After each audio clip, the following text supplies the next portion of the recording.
আমরা এখন দাঁড়িয়ে রয়েছি তাবাকশিতে, পাশেই রাংবাং নদী। টানা বৃষ্টি এবং ধসের কারণে বিভিন্ন জায়গা ক্ষতিগ্রস্ত। মিরিক, সুখিয়াপুকুরির একাধিক জায়গাতে একাধিক ব্যক্তির মৃত্যু হয়েছে।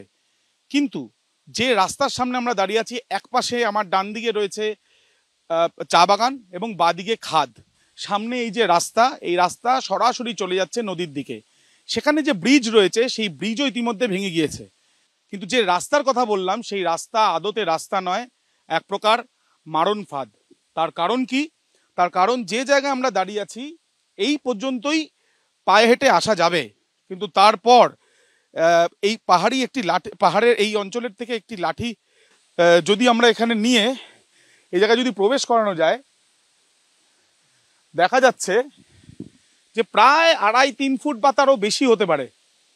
যেখানে আমরা রয়েছি আরও যত সামনে যাওয়া যাবে আরও সামনে প্রায় 2 থেকে 3 ফুট বা তারও বেশি হতে পারে।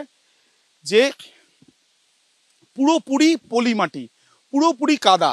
দূর থেকে দেখে কেউ মনে করতে পারেন যে এটি রাস্তা, আদতে একেবারেই নয়। এখানে গেলে যে কোনো মানুষ দুর্ঘটনার সম্মুখীন হতে পারেন। এবং এই রাস্তা ঠিক টানা যেদিনকে বৃষ্টি হলো তারপর থেকে একই রকম অবস্থায় রয়েছে, সম্পূর্ণভাবে যোগাযোগ বিচ্ছিন্ন।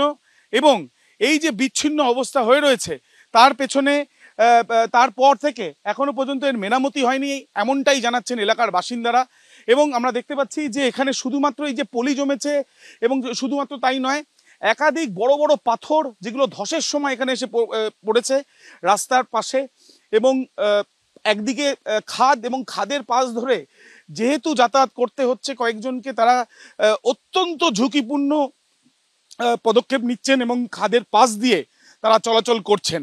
অর্থাৎ পাহাড়ের গ্রামের, বিশেষ করে এই মিরিক বা সুখিয়াপুকুরির বিভিন্ন জায়গা, তার মধ্যে অন্যতম এই তাবাকশি গ্রাম যেখানে আমরা রয়েছি, সেখানে কিন্তু এরকমই বিপজ্জনক অবস্থা। ব্রিজ ভেঙে গিয়েছে, রাস্তা দেখা গেলেও সেই রাস্তা নয়, মারণ ফাঁদ। ক্যামেরার প্রবীরদের সাথে আবির দত্ত, এবিপি আনন্দ, মিরিক।